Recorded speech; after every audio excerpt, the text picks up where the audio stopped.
کیا آپ تصور کر سکتے ہیں کہ کوئی انسان 100 سال تک موت کی آغوش میں رہے اور اس کا گدھا ہڈیاں بن جائے، لیکن اس کا کھانا اور پینا ویسے کا ویسا ہی تازہ رہے؟ تو آئیے سنیے وہ حیرت انگیز واقعہ جس نے تاریخ بدل دی۔ آج کی ویڈیو حضرت عزیر علیہ السلام کے ایمان افروز واقعے پر مبنی ہے۔ اس واقعے سے متعلق ہم آپ سے 2 آسان سوالات پوچھیں گے۔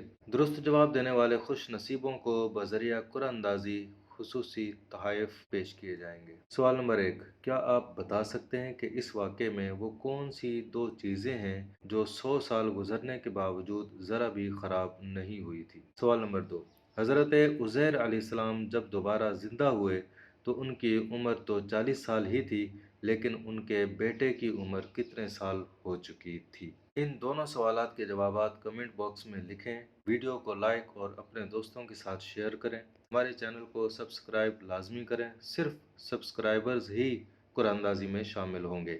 قرآن اندازی کے فاتحین کا اعلان اگلی ویڈیو میں کیا جائے گا، دیکھتے ہیں کس کی قسمت چمکتی ہے۔ یہ واقعہ حضرت عزیر علیہ السلام کا ہے، جو بنی اسرائیل کے ایک نبی ہے۔ واقعہ کی تفصیل یہ ہے کہ جب بنی اسرائیل کی بدعمالیاں بہت زیادہ بڑھ گئیں تو ان پر خدا کی طرف سے یہ عذاب آیا کہ بخت نصر بابلی ایک کافر بادشاہ نے بہت بڑی فوج کے ساتھ بیت المقدس پر حملہ کر دیا اور شہر کے 1 لاکھ باشندوں کو قتل کر دیا اور 1 لاکھ کو ملک شام میں ادھر ادھر بکھیر کر آباد کر دیا اور 1 لاکھ کو گرفتار کر کے لونڈی اور غلام بنا لیا۔ حضرت عزیر علیہ السلام بھی انہی قیدیوں میں تھے۔ اس کے بعد اس کافر بادشاہ نے پورے شہر بیت المقدس کو توڑ پھوڑ کر مسمار کر دیا اور بالکل ویران بنا ڈالا۔ اچھا، یہ بخت نصر کون تھا؟ قوم عمالقہ کا ایک لڑکا ان کے بت نصر کے پاس لاوارث پڑا ہوا ملا۔ چونکہ اس کے باپ کا نام کسی کو نہیں معلوم تھا، اس لیے لوگوں نے اس کا نام بخت نصر یعنی نصر کا بیٹا رکھ دیا۔ خدا کی شان کہ یہ لڑکا بڑا ہو کر کہراسف بادشاہ کی طرف سے سلطنت بابل پر گورنر مقرر ہو گیا، پھر یہ خود دنیا کا بہت بڑا بادشاہ بن گیا۔ کچھ دنوں کے بعد حضرت عزیر علیہ السلام جب کسی طرح بخت نصر کی قید سے رہا ہوئے تو ایک گدھے پر سوار ہو کر اپنے شہر بیت المقدس میں داخل ہوئے۔ اپنے شہر کی ویرانی اور بربادی دیکھ کر ان کا دل بھر آیا اور وہ رو پڑے۔ چاروں طرف چکر لگایا مگر انہیں کسی انسان کی شکل نظر نہیں آئی۔ ہاں، یہ دیکھا کہ وہاں کے درختوں پر خوب زیادہ پھل آئے ہیں جو پک کر تیار ہو چکے ہیں، مگر کوئی ان پھلوں کو توڑنے والا نہیں ہے۔ یہ منظر دیکھ کر نہایت ہی حسرت اور افسوس کے ساتھ بے اختیار آپ کی زبان مبارک سے یہ جملہ نکل پڑا کہ انا یحیی ہذہ اللہ بعد موتہا، یعنی اس شہر کی ایسی بربادی اور ویرانی کے بعد بھلا کس طرح اللہ تعالیٰ پھر اس کو آباد کرے گا۔ پھر آپ نے کچھ پھلوں کو توڑ کر کھایا اور انگوروں کو نچوڑ کر اس کا شیرہ نوش فرمایا۔ پھر بچے ہوئے پھلوں کو اپنے جھولے میں ڈال لیا اور بچے ہوئے انگور کے شیرے کو اپنی مشک میں بھر لیا اور اپنے گدھے کو ایک مضبوط رسی سے باندھ دیا، اور پھر آپ ایک درخت کے نیچے لیٹ کر سو گئے اور اسی نیند کی حالت میں آپ کی وفات ہو گئی۔ اور اللہ تعالیٰ نے درندوں، پرندوں، چرندوں اور جن و انسان سب کی آنکھوں سے آپ کو اوجھل کر دیا کہ کوئی آپ کو نہ دیکھ سکا، یہاں تک کہ 70 سال کا زمانہ گزر گیا تو ملک فارس کے بادشاہوں میں سے ایک بادشاہ اپنے لشکر کے ساتھ بیت المقدس کے اس ویرانے میں داخل ہوا اور بہت سے لوگوں کو یہاں لا کر بسایا اور شہر کو پھر دوبارہ آباد کر دیا، اور بچے کھچے بنی اسرائیل کو جو اطراف اور جوانب یعنی دوسری طرف میں بکھرے ہوئے تھے سب کو بلا بلا کر اس شہر میں آباد کر دیا، اور ان لوگوں نے نئی عمارتیں بنا کر اور قسم قسم کے باغات لگا کر اس شہر کو پہلے سے بھی زیادہ خوبصورت اور بارونق بنا دیا۔ جب حضرت عزیر علیہ السلام کو پورے 100 سال وفات کی حالت میں ہو گئے تو اللہ تعالیٰ نے آپ کو زندہ فرمایا، تو آپ نے دیکھا کہ آپ کا گدھا مر چکا ہے اور اس کی ہڈیاں گل سڑ کر ادھر ادھر بکھری پڑی ہیں، مگر تھیلے میں رکھے ہوئے پھل اور مشک میں رکھا ہوا انگور کا شیرہ بالکل خراب نہیں ہوا۔ نہ پھلوں میں کوئی تغیر یعنی کوئی تبدیلی آئی، نہ شیرے میں کوئی بدمزگی پیدا ہوئی۔ اور آپ نے یہ بھی دیکھا کہ اب بھی آپ کے سر اور داڑھی کے بال کالے ہیں اور آپ کی عمر وہی 40 سال ہے۔ آپ حیران ہو کر سوچ بچار میں پڑے ہوئے تھے کہ آپ پر وحی اتری اور اللہ تعالیٰ نے آپ سے پوچھا کہ اے عزیر، آپ کتنے دنوں تک یہاں رہے؟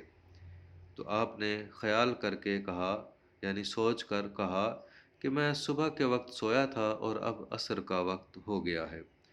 یہ جواب دیا کہ میں دن بھر یا دن بھر سے کچھ کم سوتا رہا۔ اللہ تعالیٰ نے فرمایا کہ نہیں اے عزیر، تم پورے 100 سال یہاں ٹھہرے رہے۔ اب تم ہماری قدرت کا نظارہ کرنے کے لیے ذرا اپنے گدھے کو دیکھو کہ اس کی ہڈیاں گل سڑ کر بکھر چکی ہیں، اور اپنے کھانے پینے کی چیزوں پر نظر ڈالو کہ ان میں کوئی خرابی اور بگاڑ نہیں پیدا ہوا۔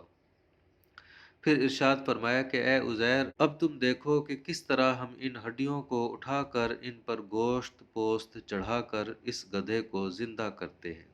چنانچہ حضرت عزیر علیہ السلام نے دیکھا کہ اچانک بکھری ہوئی ہڈیوں میں حرکت پیدا ہوئی اور ایک دم تمام ہڈیاں جمع ہو کر اپنے اپنے جوڑے سے مل کر گدھے کا ڈھانچہ بن گیا، اور لمحہ بھر میں اس ڈھانچے پر گوشت پوست بھی چڑھ گیا اور گدھا زندہ ہو کر اپنی بولی بولنے لگا۔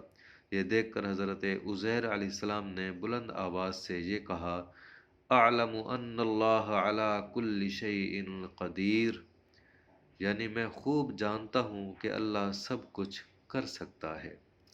اس کے بعد حضرت عزیر علیہ السلام شہر کا دورہ فرماتے ہوئے اس جگہ پہنچ گئے جہاں 100 سال پہلے آپ کا مکان تھا۔ تو نہ کسی نے آپ کو پہچانا نہ آپ نے کسی کو پہچانا۔ ہاں البتہ یہ دیکھا کہ ایک بہت ہی بوڑھی اور اپاہج عورت مکان کے پاس بیٹھی ہے جس نے اپنے بچپن میں حضرت عزیر علیہ السلام کو دیکھا تھا۔ آپ نے اس سے پوچھا کہ کیا یہی عزیر کا مکان ہے؟ تو اس نے جواب دیا کہ جی ہاں۔ پھر بڑھیا نے کہا کہ عزیر کا کیا ذکر ہے؟ ان کو تو 100 برس ہو گئے کہ وہ بالکل ہی لاپتہ ہو چکے ہیں۔ یہ کہہ کر بڑھیا رونے لگی، تو آپ نے فرمایا کہ اے بڑھیا، میں ہی عزیر ہوں۔ تو بڑھیا نے کہا کہ سبحان اللہ، آپ کیسے عزیر ہو سکتے ہیں؟ آپ نے فرمایا کہ اے بڑھیا، مجھ کو اللہ تعالیٰ نے 100 سال مردہ رکھا، پھر مجھ کو زندہ فرما دیا اور میں اپنے گھر آ گیا ہوں۔ تو بڑھیا نے کہا کہ حضرت عزیر علیہ السلام تو ایسے باکمال تھے کہ ان کی ہر دعا قبول ہوتی تھی۔ اگر آپ واقعی حضرت عزیر ہیں تو میرے لیے دعا کر دیجئے کہ میری آنکھوں میں روشنی آ جائے اور میرا فالج اچھا ہو جائے۔ حضرت عزیر علیہ السلام نے دعا کر دی تو بڑھیا کی آنکھیں ٹھیک ہو گئیں اور اس کا فالج کا مرض بھی ٹھیک ہو گیا۔ پھر اس نے غور سے آپ کو دیکھا تو پہچان لیا اور بول اٹھی کہ میں شہادت دیتی ہوں کہ آپ یقیناً حضرت عزیر علیہ السلام ہی ہیں۔ پھر وہ بڑھیا آپ کو لے کر بنی اسرائیل کے محلے میں گئی۔ اتفاق سے وہ سب لوگ ایک مجلس میں جمع تھے اور اسی مجلس میں آپ کا لڑکا بھی موجود تھا جو 118 برس کا ہو چکا تھا، اور آپ کے چند پوتے بھی تھے جو سب بوڑھے ہو چکے تھے۔ بڑھیا نے مجلس میں شہادت دی اور اعلان کیا کہ اے لوگو، بلا شبہ یہ حضرت عزیر علیہ السلام ہی ہیں، مگر کسی نے بڑھیا کی بات کو صحیح نہیں مانا۔ اتنے میں ان کے بیٹے نے کہا کہ میرے باپ کے دونوں کندھوں کے درمیان ایک کالے رنگ کا مسا تھا جو چاند کی شکل کا تھا۔ چنانچہ آپ نے اپنا کرتا اتار کر دکھایا تو وہ مسا موجود تھا۔ پھر لوگوں نے کہا کہ حضرت عزیر کو تو تورات زبانی یاد تھی، اگر آپ عزیر ہیں تو زبانی تورات پڑھ کر سنائیے۔ آپ نے بغیر کسی جھجک کے فوراً پوری تورات پڑھ کر سنا دی۔ بخت نصر بادشاہ نے بیت المقدس کو تباہ کرتے وقت 40,000 تورات کے عالموں کو چن چن کر قتل کر دیا تھا، اور تورات کی کوئی جلد بھی اس نے زمین پر باقی نہیں چھوڑی تھی۔ اب یہ سوال پیدا ہوا کہ حضرت عزیر نے تورات صحیح پڑھی ہے یا نہیں؟ تو ایک آدمی نے کہا کہ میں نے اپنے باپ سے سنا ہے کہ جس دن ہم لوگوں کو بخت نصر نے گرفتار کیا تھا، اس دن ایک ویرانے میں ایک انگور کی بیل کی جڑ میں توریت کی ایک جلد دفن کر دی گئی تھی۔ اگر تم لوگ میرے دادا کے انگور کی جگہ کی نشاندہی کر دو تو میں تورات کی ایک جلد برآمد کر دوں گا۔ اس وقت پتہ چل جائے گا کہ حضرت عزیر نے جو تورات پڑھی ہے وہ صحیح ہے یا نہیں۔ چنانچہ لوگوں نے تلاش کر کے اور زمین کھود کر تورات کی جلد نکال لی، تو وہ حرف بحرف حضرت عزیر کی زبانی یاد کی ہوئی تورات کے مطابق تھی۔ یہ عجیب و غریب اور حیرت انگیز ماجرا دیکھ کر سب لوگوں نے ایک زبان ہو کر یہ کہنا شروع کر دیا کہ بے شک حضرت عزیر یہی ہیں، اور یقیناً یہ خدا کے بیٹے ہیں۔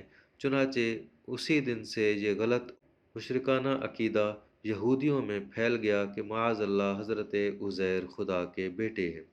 چنانچہ آج تک دنیا بھر کے یہودی اس باطل عقیدے پر جمے ہوئے ہیں کہ حضرت عزیر علیہ السلام خدا کے بیٹے ہیں۔